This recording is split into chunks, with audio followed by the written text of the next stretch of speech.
ఏ పనుల వల్ల రోజా భంగమవుతుంది? ఏ పనుల వల్ల రోజా భంగమవుదో ఇప్పుడు మనం చర్చించుకుందాం. ఉపవాసం ఉండి స్నానం చేసినా, ఈతాడినా లేదా వేసవిలో ఎండ బాగా ఉందని శరీర భాగాన్ని నీటితో తడుపుకున్నా మన రోజా అనేది భంగం అవదు.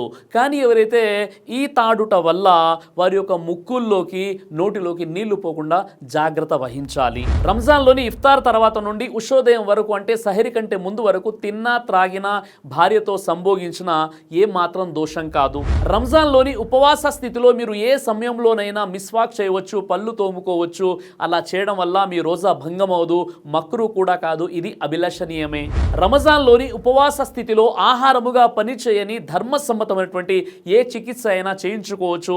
ఉదాహరణకి చెవుల్లో కల్లో మందు వేయించుకోవడం ద్వారా రోజా అనేది భంగం అవ్వదు. ఉపవాస స్థితిలో ఆస్తమాతో బాధపడుతున్న వారికి ఆక్సిజన్ ఎక్కించడం వల్ల రోజా అనేది భంగం అవ్వదు. ఉపవాసంలో ఉన్నటువంటి ఎవరైనా పేషెంట్స్ ఒకవేళ ఇఫ్తార్ వరకు ఆగడం వల్ల ఏ సమస్య లేనట్లయితే ఆగితే చాలా మంచిది. ఉపవాస స్థితిలో కడుపులో పడకుండా రుచి చూడడం, ఆ తర్వాత పుక్కిలించడం వల్ల రోజా అనేది భంగం అవ్వదు. ఉపవాసం ఉంటూ తలకు కొబ్బరి నూనె రాసుకోవడం లేదా బట్టలకు సువాసన పూసుకోవడం, దాన్ని ఆస్వాదించడం వల్ల రోజా భంగం అవ్వదు. రాత్రి సమయంలో రక్తస్రావం నిలిచినటువంటి బహిష్టు స్త్రీలు మరియు బాలింత స్త్రీలు, అలాగే సమాగమంలో పాల్గొన్నటువంటి స్త్రీలు ఎవరైతే ఉంటారో వారు ఉదయము సెహరీ తర్వాత కూడా వారు స్నానం చేసి నమాజ్ చదువుకోవచ్చు. అందులో ఎలాంటి అభ్యంతరం లేదు. ఉపవాస స్థితిలో ఎవరైనా మర్చిపోయి తిన్నా త్రాగినా వారి యొక్క రోజా అనేది భంగం అవ్వదు. ఎందుకంటే వారికి తెలియకుండా మర్చిపోయి చేశారు కాబట్టి. ఇప్పుడు మనం ఏ విషయాల ద్వారా రోజా అనేది భంగం అవుతుందో తెలుసుకుందాం.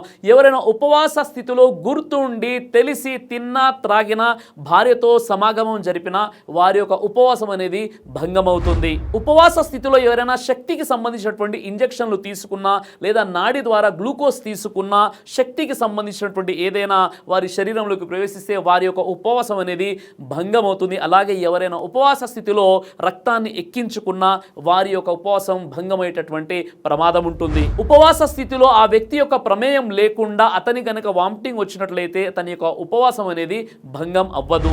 ఉపవాస స్థితిలో ఎవరైనా బలవంతంగా కావాలని వాంతి చేసినట్లయితే అలాంటి వ్యక్తి యొక్క ఉపవాసం భంగం అవుతుంది. ఉపవాస స్థితిలో ఎవరైతే తప్పనిసరి పరిస్థితుల వల్ల బ్లడ్ టెస్ట్ చేసినట్లయితే, రక్త పరీక్ష చేయించుకున్నట్లయితే వారి యొక్క ఉపవాసం అనేది భంగం అవ్వదు. ఉపవాస స్థితిలో ఎవరికైనా పుండు నుండి చీము లేదా రక్తం కారినా, లేదా ముక్కు నుండి రక్తం కారినా, లేదా పన్ను ఊడిపోయి రక్తం కారినా అలాంటి వ్యక్తి యొక్క ఉపవాసం అనేది భంగం అవ్వదు. ఉపవాస స్థితిలో కరిపించి దేహం నుండి రక్తం తీయటం వల్ల లేదా ఆధునిక పద్ధతి ద్వారా రక్తదానం కోసం అధిక మోతాదులో తీసేటటువంటి రక్తం ద్వారా కూడా ఉపవాసం భంగం అవుతుంది. ఎవరైనా ఉపవాస స్థితిలో సరైనటువంటి సమయం తెలియకుండా లేదా వారి యొక్క గడియారం పాడైపోయి ఇఫ్తార్ కంటే ముందే గనక వారు ఇఫ్తార్ చేసినట్లయితే వారి యొక్క రోజా భంగం కాదు. కానీ వెంటనే వారికి తెలిసిపోతే ఆ యొక్క ఇఫ్తార్ చేయడం ఆపేసి ఏదైతే సమయం ఉందో ఆ సమయం వరకు వారు వేచి చూడాలి. ఉపవాస స్థితిలో మతిమరుపు కారణంగా చేసే పనుల వల్ల కూడా రోజా భంగం అవ్వదు. ఉపవాస స్థితిలో మతిమరుపు కారణంగా చేసిన పనులకు పట్టుబడులు కానీ గుర్తుండి ఎవరైనా చేస్తే వారి యొక్క ఉపవాసం అనేది భంగం అవుతుంది. స్త్రీలు ఉపవాసం పాటిస్తున్నటువంటి సందర్భంలో ఇఫ్తార్ కంటే 5 లేదా 10 నిమిషాల ముందు బహిష్టుకు గురైనట్లయితే వారి యొక్క ఉపవాసం భంగం అవుతుంది. ఆ యొక్క ఉపవాసాన్ని మిగతా రోజుల్లో వారు పాటించాలి. అలాగే ప్రసవించిన స్త్రీలు రక్తస్రావం ఉన్నన్ని రోజులు ఉపవాసాలు పాటించకూడదు. వారు ఎప్పుడైతే పరిశుద్ధులు అవుతారో ఆ తర్వాతి రోజుల్లో ఆ ఉపవాసాలను పూర్తి చేయాల్సి ఉంటుంది. ముఖ్యంగా రంజాన్ నెలలోని నవ దంపతులు ఎవరైతే రోజాలు ఉంటారో వారు జాగ్రత్త వహించాలి. కామ క్రీడలకు దూరంగా ఉండాలి.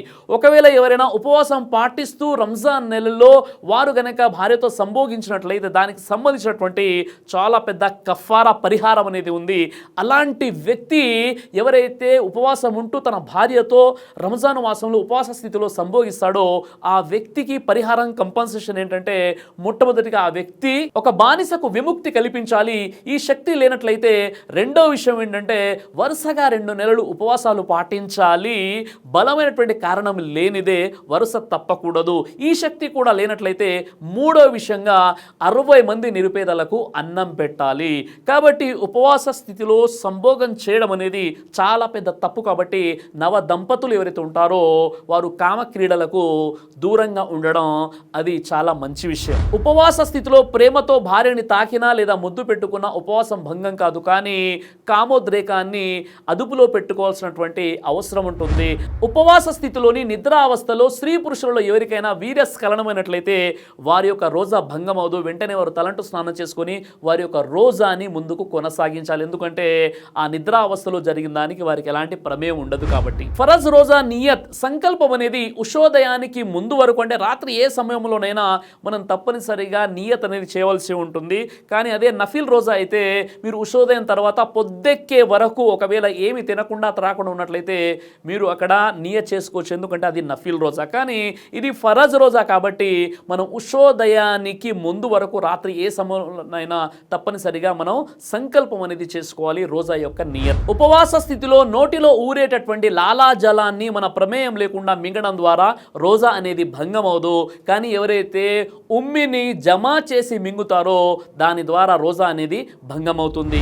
ఈ విధంగా ఒక ఉపవాసి యొక్క రోజా ఏ విషయాల ద్వారా భంగం అవుతుంది, ఏ విషయాల ద్వారా భంగం అవదో మనం వివరంగా తెలుసుకున్నాము. అల్లాహ్ సుబ్హానహు వ తఆలా మీకు నాకు మనందరికీ కూడా ఖురాన్ మరియు సహీ హదీసు గ్రంథాల వెలుగులో జీవితం గడిపేటటువంటి సద్బుద్ధిని ప్రసాదించుగాక. గుసుల్ స్నానం చేయకుండా సెహరీ తినవచ్చునా?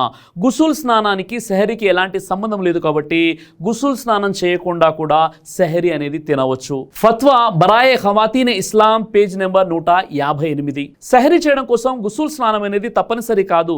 కానీ ఫజర్ నమాజ్ కంటే ముందే గుసుల్ స్నానం చేసి ఫజర్ నమాజ్ అనేది చదువుకోవాలి. సహీ బుఖారీ హదీస్ నంబర్ 1930. కొన్ని సందర్భాల్లో ప్రవక్త ముహమ్మద్ సల్లల్లాహు అలైహి వసల్లం వారు అపరిశుద్ధావస్థలోనే నిద్ర మేల్కొని ఆయన సహరీకి సమయం అవుతుంది కాబట్టి సహరీ భోజనం చేసిన తర్వాతే ఆయన గుసుల్ స్నానం చేసి ఆ తర్వాత ఫజర్ నమాజ్ చదువుకునేవారు. కాబట్టి ఎవరైనా భార్యాభర్తలు సమాగమంలో పాల్గొన్నటువంటి వారు ఎవరైతే ఉంటారో వారు నిద్ర మేల్కొన్న తర్వాత సమయం చాలా తక్కువ ఉంటుంది. ఒకవేళ తలంటు స్నానం చేసినట్లయితే సెహరీ యొక్క సమయం మిస్ అవుతుంది. కాబట్టి ముందుగా వారు సెహరీ భోజనం చేసుకున్న తర్వాత ఆ తర్వాత వారు తలంటు స్నానం చేసి ఖచ్చితంగా తప్పనిసరిగా ఫజర్ నమాజ్ చదువుకునేటటువంటి అనుమతి ఉంది. సెహరీ తినకుండా ఉపవాసం ఉండవచ్చా? సెహరీ అనేది సున్నత్ మరియు ముస్తహబ్ తప్ప ఇది ఫరజ్ కాదు. కాబట్టి ఎవరైనా సెహరీ లేకుండా కూడా ఉపవాసం ఉండవచ్చు. ఉదాహరణకి ఒక వ్యక్తి రాత్రి సంకల్పం చేసుకున్నాడు ఉదయం ఎలా అయినా నేను ఉపవాసం ఉండాలని, కానీ నిద్ర మేల్కొనలేకపోయాడు. ఆ వ్యక్తి ఏం చేయాలి అంటే సెహరీ యొక్క సమయం అయిపోయింది కదా, నిద్ర మేల్కొన్నాడు, ఫజర్ నమాజ్ చదువుకోవాలి. లేదా ఫజర్ నమాజ్ సమయం కూడా అయిపోయింది, ఆ తర్వాత అయినా అతడు నమాజ్ చదువుకోవాలి. అదేవిధంగా తన యొక్క ఉపవాసాన్ని ముందుకు కొనసాగించాలి. ఎందుకంటే అతడు రాత్రి నియత్ చేసుకున్నాడు కాబట్టి సెహరీ మిస్ అయినప్పటికీ అతడు ఉపవాసాన్ని ముందుకు కొనసాగించవచ్చు. సెహరీ చేయకుండా కూడా ఉపవాసం ఉండవచ్చు అని సెహరీని నిర్లక్ష్యం చేయకూడదు. ఎందుకంటే ఇస్లాంలో సెహరీకి చాలా ప్రాముఖ్యత ఉంది. సహీ బుఖారీ హదీస్ నంబర్ 1923 అనస్ బిన్ మాలిక్ ఉల్లేఖనం ప్రకారంగా ప్రవక్త ముహమ్మద్ సల్లల్లాహు అలైహి వసల్లం వారు ఈ విధంగా తెలియజేశారు, మీరు సెహరీ తప్పనిసరిగా తినండి ఎందుకంటే అందులో శుభము ఉంది అని ప్రవక్త ముహమ్మద్ సల్లల్లాహు అలైహి వసల్లం వారు తెలియజేశారు. ఎవరైతే సెహరీ చేస్తారో అందులో శుభం బరకత్ అనేది ఉంటుంది కాబట్టి సెహరీ చేయాలి. ఒకవేళ కొన్ని పరిస్థితుల్లో సెహరీ గనక తప్పిపోయినట్లయితే మిస్ అయిపోయినట్లయితే మీరు నియత్ చేసుకుని ఉంటారు కాబట్టి ఉపవాసాన్ని ముందుకు కొనసాగించవచ్చు. సహీ ముస్లిం హదీస్ నంబర్ 1096 అమ్ర్ బిన్ ఆస్ రదియల్లాహు అన్హు వారి ఉల్లేఖనం ప్రకారంగా ప్రవక్త ముహమ్మద్ సల్లల్లాహు అలైహి వసల్లం వారు ఈ విధంగా తెలియజేశారు, యూదులు క్రైస్తవులు ముస్లింలు ఎవరైతే ఉపవాసాలు పాటిస్తున్నారో ముస్లింలు మరియు యూదులకు క్రైస్తవులకు వారు పాటించే ఉపవాసాల మధ్య వ్యత్యాసం ఏంటంటే యూదులు పాటించేటటువంటి ఉపవాసాలలో వారు సెహరీ తినరు, ముస్లింలు పాటించేటటువంటి ఉపవాసాల్లో వారు సెహరీ తింటారు. ఇది వ్యత్యాసం. కాబట్టి మీరు ఉపవాసం పాటించాలనుకున్నప్పుడు మీరు సెహరీ తినండి అని ప్రవక్త ముహమ్మద్ సల్లల్లాహు అలైహి వసల్లం వారు తెలియజేశారు. కాబట్టి ఇది యూదులకు క్రైస్తవులకు భిన్నమైనటువంటి ఆచరణ. తప్పనిసరిగా మనము ఉపవాసం పాటించాలి అనుకున్నప్పుడు సెహరీ చేయడంలో అందులో శుభం ఉంది అన్న విషయాన్ని మనం మర్చిపోకూడదు. కానీ ఎవరైనా కొన్ని సందర్భాల్లో మర్చిపోయినట్లయితే ఆ వ్యక్తి నియత్ చేసుకుని ఉంటాడు కాబట్టి సెహరీ లేకున్నా ఆ యొక్క వ్యక్తి యొక్క ఉపవాసం అనేది నెరవేరుతుంది. ఉపవాసం ఉన్నప్పుడు నోటిలో వచ్చే ఉమ్మిని మింగడం వల్ల రోజా భంగం అవుతుందంటే చూడండి, లాలాజలం మింగడం వల్ల ఉపవాసం అనేది భంగం అవుతుంది. ఎందుకంటే అది నోటిలో సహజంగా ఉత్పత్తి అయ్యేటటువంటి లాలాజలం కాబట్టి దానిని మింగినా లేదా ఊసివేసినా రోజా అనేది భంగం అవ్వదు. కానీ ఏదైతే ఛాతీ గొంతు లోపల నుండి దగ్గు ద్వారా లేదా ముక్కు ద్వారా వచ్చేటటువంటి జిగట పదార్థం ఏదైతే ఉంటుందో ఆ తేమ దేనైతే మనం అంటారో ఆ కఫాన్ని మాత్రం ఎట్టి పరిస్థితుల్లో మింగకూడదు, దాన్ని ఊసివేయాలి ఉపవాస స్థితిలో. కాబట్టి జలుబు దగ్గు ఇన్ఫెక్షన్ ద్వారా ఛాతీలో ముక్కులో జమ అయ్యేటటువంటి చిక్కటి పదార్థమైనటువంటి తేమ అదేవిధంగా కఫం దేన్నైతే మనం అంటారో దాన్ని ఎట్టి పరిస్థితుల్లో కూడా మింగకూడదు, దాన్ని ఊసివేయాలి ఉపవాస స్థితిలో. కేవలం సహజంగా నోటి లోపల ఉత్పత్తి అయినటువంటి లాలాజలాన్ని మింగవచ్చు లేదా ఊసివేయవచ్చు. అలా కాకుండా గొంతు ద్వారా, ముక్కు ద్వారా, ఛాతి నుండి వచ్చేటటువంటి బలగం అని దేన్నైతే అంటారో, తేము అని దేన్నైతే అంటారో, లేదా కఫం అని దేన్నైతే అంటారో అది ఎట్టి పరిస్థితుల్లో మింగకూడదు. ఉపవాస స్థితిలో దాన్ని ఉమ్మివేయాలి. ఫత్వా ఇస్లామియా 3/260లో ఈ విషయాన్ని మీరు చూడవచ్చు. ఉపవాస స్థితిలో వామిటింగ్ అయినట్లయితే ఉపవాసం అనేది భంగం అవుతుందా? సునన్ ఇబ్నే మాజా హదీస్ నంబర్ 1676లో ప్రవక్త ముహమ్మద్ సల్లల్లాహు అలైహి వసల్లం ఈ విధంగా తెలియజేశారు, ఉపవాస స్థితిలో గనక అతని ప్రమేయం లేకుండా అతనికి వాంతి అయినట్లయితే ఆ విశ్వాసి యొక్క ఉపవాసం అనేది భంగం అవదు. కానీ ఉద్దేశపూర్వకంగా ఎవరైతే ఉపవాస స్థితిలో వాంతి చేసుకుంటారో అలాంటి వ్యక్తి యొక్క ఉపవాసం అనేది భంగం అవుతుంది.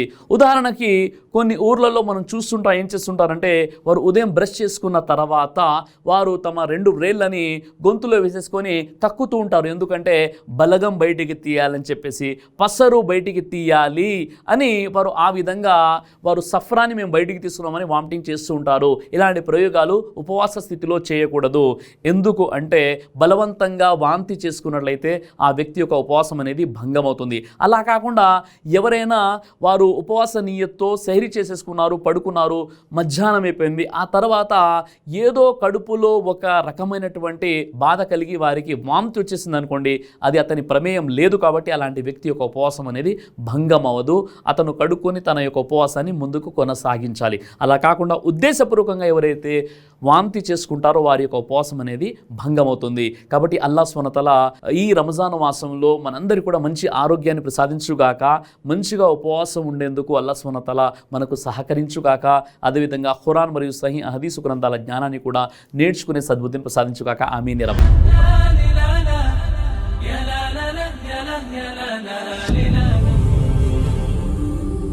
బ్రదర్ సిరాజ్ అని యూట్యూబ్ ఛానల్ని మీరు సబ్స్క్రైబ్ చేసినట్లయితే ఇన్షాల్లా దైవచిత్తం అయితే మీకు వీడియోస్ వస్తుంటాయి. అదేవిధంగా బ్రదర్ సిరాజ్ అనేటటువంటి ఫేస్బుక్ని కూడా లైక్ చేయడం వల్ల మీకు వీడియోస్ వస్తుంటాయి.